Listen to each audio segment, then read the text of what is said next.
What's up, sunshine? I'm Coy Wire. Welcome to CNN 10, where I tell you the what, letting you decide what to think. Speaking of sunshine, I was just reading about solar eclipses and why, even though the sun is about 400 times larger than the moon, they appear to be the same size in our sky because each of their diameters to distance from Earth ratios are both 1 to 100. Talk about a cosmic coincidence. All right, I digress. The space news story that we are starting with today is what's being called a self-eating spacecraft, an out-of-this-world idea that could make cheaper space exploration a reality. Meridian Space Command claims its Economic Transfer Vehicle, or ETV, actually consumes its own fuel tank as it propels itself into space. It has a polymer fuel tank filled with hydrogen peroxide, the stuff you find in your medicine cabinet. And a special motor superheats the fuel, which reacts with the surrounding tank to combust, producing thrust while simultaneously eating up the tank, so to speak. The company says the cannibal craft allows for bigger payloads. We are talking deep space travel on a budget. What happens is that when you thrust, the length of this tank gets shorter and shorter and shorter until you're left with a little stubby tank.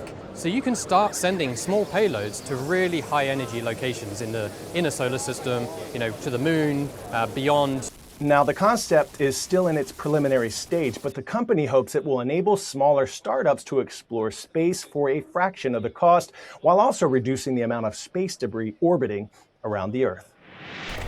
News out of Connecticut now, where science meets sports and snow. They are creating snow to prepare for their upcoming Special Olympics Winter Games. Crews are turning cold air and water into shred-ready courses. And local Connecticut TV station WTIC has an awesome explainer of how it's done.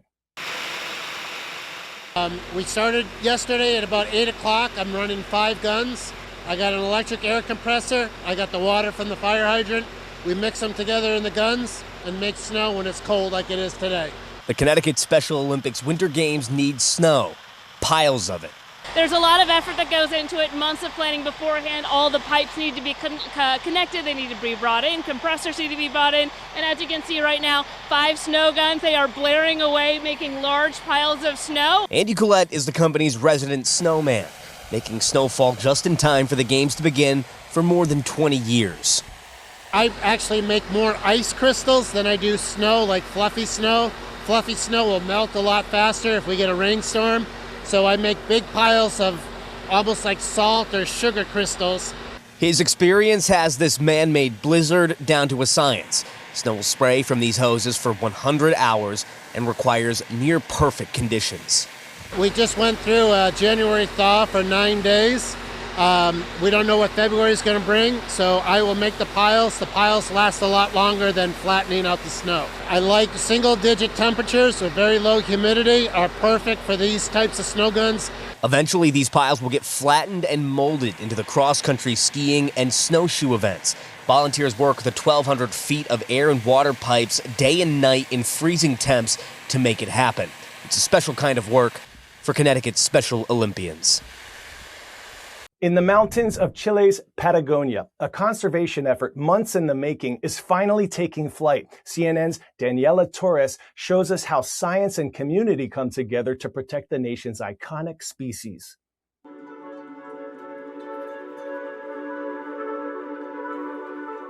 After months of rehabilitation, 3 young Andean condors are flying free again in Patagonia.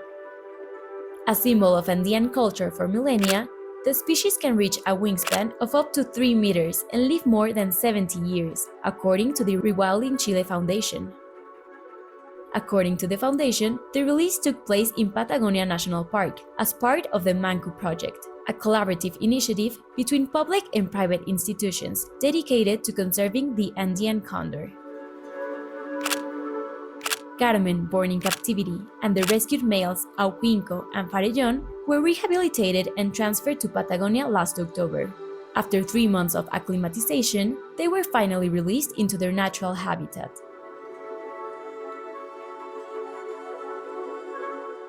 The emotional moment was witnessed by authorities and local communities, who also took part in educational talks about the ecological importance of the Andean condor.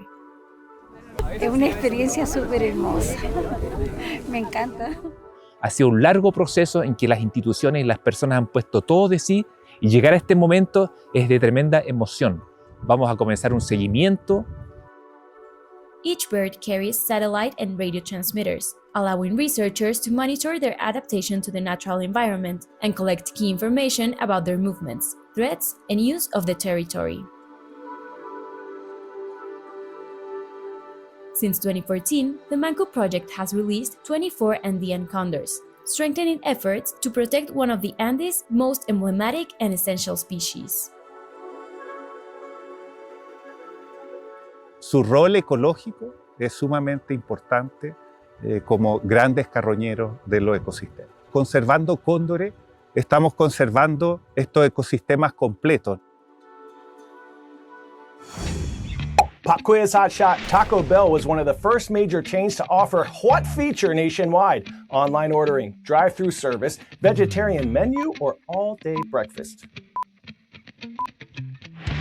If you said vegetarian menu, cool beans! In 2015, Taco Bell partnered with the American Vegetarian Association. According to Forbes, the chain saves millions of dollars when customers choose to swap beans for beef or chicken. Taco Bell says, quote, value is the secret sauce behind its remarkable sales growth. I apologize for this next story. If you're hungry, CNN's Jordan Valinsky visited the birthplace of Doritos Loco Taco, the Mexican pizza, the now defunct edible rice paper taco wrapper, the Live Mas Innovation Center. That's what I'm talking about. Not your average assignment. Let's see it. All right, we're here on the line, and what are we gonna make? We're going to make the mini taco salad. Yeah. You ready? Yeah, Okay, let's do it. let's go. Americans love Taco Bell. Consumers are cutting back spending as prices climb, often ditching bowls and burgers. But even as rivals struggle, Taco Bell sales are up, growing consistently over the past 5 years. Customers keep coming back to the chain. We visited Taco Bell's test kitchen in Irvine, California to find out why. You start off, we're going to take our delightful, crispy little shell. So we're going to put a secret pocket of seasoned beans. Right. That's the first thing we're going to make. Taco Bell is introducing new products to its value menu this week. Churros and a mini taco salad. The chain credits its innovative, affordable menu for rising sales, jumping again by 7% late last year. That's more than double McDonald's or Burger King. Why do you think Taco Bell's so successful in the space right now? I mean, it has several consecutive quarters, same-store growth. Yep. Other chains are struggling, right? I mean, what's your secret sauce? I think one of the biggest reasons we're ahead is value. And so as we look at 2026, that's going to be a core part of how we stay ahead. We wanted to take it to another level, and that's because we listen to consumers so much. You started to stay relevant with culture, listening to where young consumers are, where our biggest fans are. I want to ask what you're hearing from consumers in terms of, how they're spending. Snacking and treating yourself, especially with Gen Z and young consumers, is huge. And things like the dessert churro, the dip, play a lot into that role. But consumer tastes are always evolving, so Taco Bell has to keep up. So the sensory lab, this is where we actually conduct sensory testing. So this is where all the new food gets tested here before A it goes lot out? of the new food comes through here, before actually the public starts to see it. So we'll ask things like, what's your overall liking of the product? Is this spicy? Tell me how spicy it is. Tell me if it's beefy. If we're doing a flavor like chipotle, for example, it'll say is the flavor just right? Is it too much? Is it too little? Potential products see months of brainstorming and research before heading into the sensory lab. And then after that, we'll then go into actual restaurants and we'll go into a market typically. So for the value menu, went into Indianapolis in July, tested with consumers. So is each item tested in here? Yeah, every item. What about the churros? It was absolutely amazing. They loved it straight off. We got that one right.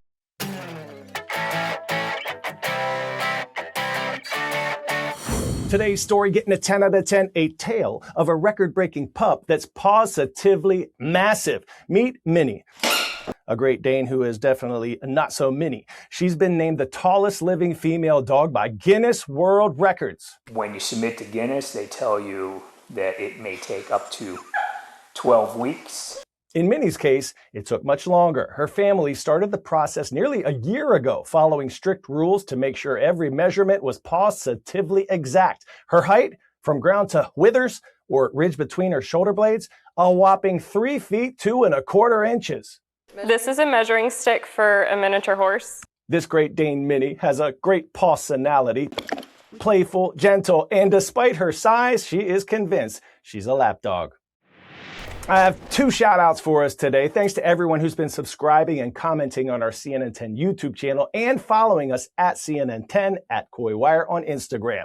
Like Miss Hepworth at Baker Demonstration School in Wilmette, Illinois. Rise up. Thank you for being awesome. And Yeti or not, shout out to Mr. Pryor in Crosstown High School in Memphis, Tennessee. I see you, Yetis. Thank you for making us a part of your day. Go make it a great day. And we'll see you right back here tomorrow. I'm Coy Wire, and we are CNN 10.